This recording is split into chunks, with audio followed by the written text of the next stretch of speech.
What's up everyone, and welcome to the fourth video in this networking series. If you haven't already, be sure to check out the other 3 videos in this series where I teach you how to network via LinkedIn, email, as well as in your social circle. If you're finding this networking series helpful, be sure to like, comment, and subscribe to help out the channel. In the past videos of this series, I've shared how to cold email or start dialogue with new people. In today's video, I'll be sharing different ways and opportunities you have to network in school, as well as for those who have recently transitioned into the professional world. So let's get into it. Being in school is pretty different than when you graduated and started working.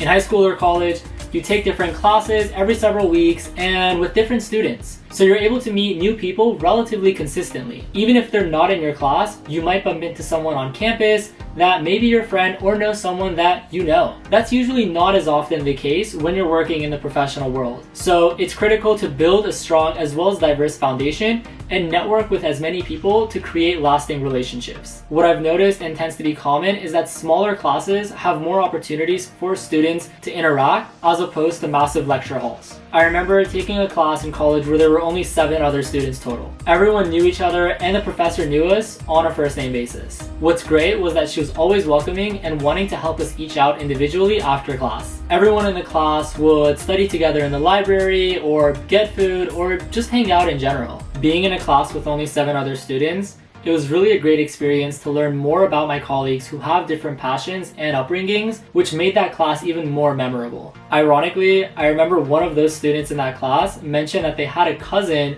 working at a firm I was interested in applying in, so they were able to put me in contact. This is where mutual networking comes into play. You're essentially leveraging your current network to expand your opportunities. Be sure to check out my second and third video in this series where I go into this in greater depth. It's sometimes the people you'd least expect that can be the greatest help.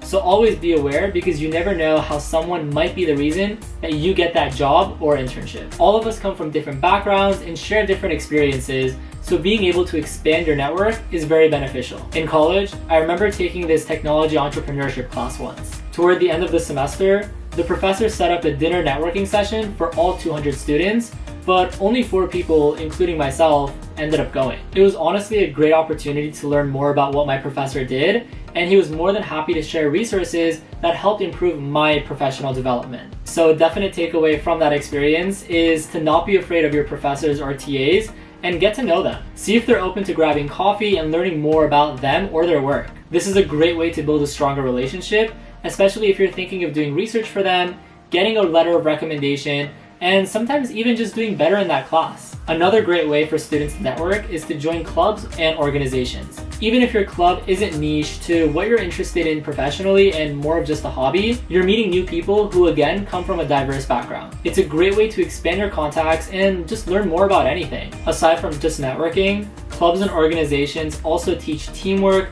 collaboration, and leadership skills, which are all talking points during your interviews and will be directly transferable to what you're doing professionally. These are all soft skills that everyone should work on, including myself, because they allow you to open more doors and find new opportunities. Moving into the professional segment of this video, networking is just as common, but done just a bit differently. You may not have lecture halls and study groups, but you do have other coworkers, managers, and partners on the team. Each of your coworkers may come from a different school, different background, or maybe even a different major in college. You'll be able to learn more about them and help each other grow collectively. In a professional environment, you'll have to be more direct and go after what it is you want when networking. As an entry-level analyst or associate, don't be afraid of asking your manager out for coffee chats to learn more and just ask for general advice. It may seem intimidating, but they'll usually be wanting to help you out. They want to share advice or answer your questions because that's their main goal in helping the company grow. Likewise, it can also help improve the work culture and dynamic between high-level executives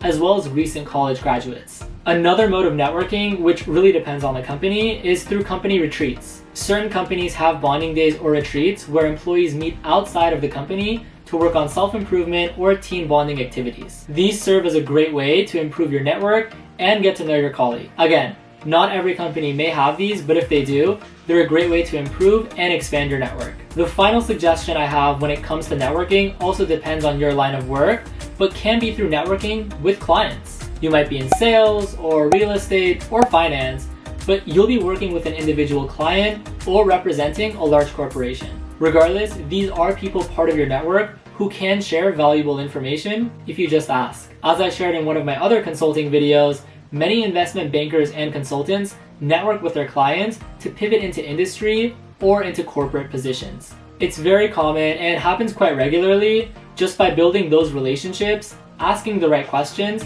and going just a bit out of your comfort zone. So what I want the main takeaway of this video to be is that regardless of whether you're in high school or college or in a professional environment, there are many ways that you can network within your social circle or with working professionals. It's all a matter of putting yourself out there and getting out of your comfort zone to grow as an individual. You may occasionally get rejected or an answer you aren't expecting, but at least you did your best and will try again to get what you are looking for. And the silver lining behind these experiences is that you'll have more background knowledge and confidence for the next time you go out and try networking. With that being said, be sure to let me know in the comments below if you have any suggestions on improving my networking series, as well as additional topics you'd like me to cover. If you're interested in more personal and specialized guidance when it comes to networking, be sure to visit my website ryanrafi.com to schedule a one-on-one appointment. Thanks, and remember, you gotta network to get work.